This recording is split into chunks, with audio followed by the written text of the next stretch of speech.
This is a great example of a person spreading misinformation by not reading the paper or by not understanding the paper.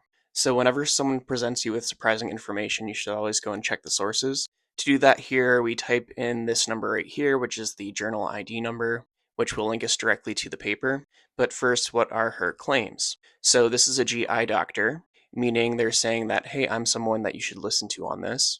Where they say that chronic mouthwash use may lead to changes in your oral microbiome and that these are associated with increased risk of gastrointestinal cancers. So this is the study right here.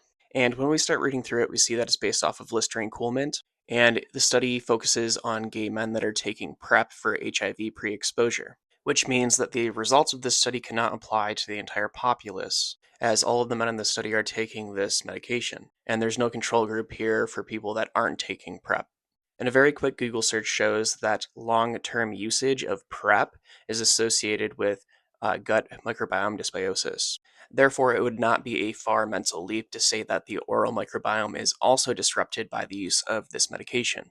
However, for people that are on PrEP and are using Listerine, this was associated with an increased abundance of common oral opportunistic bacteria, in addition to different gastrointestinal cancers. And as this was a double blind, single center, randomized controlled trial using a placebo mouthwash versus Listerine mouthwash, we can be pretty comfortable in saying that this is a solid conclusion, meaning that for men that are taking PrEP as a prophylactic, that you likely shouldn't be using Listerine regularly because of this, which is a far cry from what's being reported here in this small text snippet, as this individual is taking very specific conclusions and applying them in a much broader sense than they're meant for.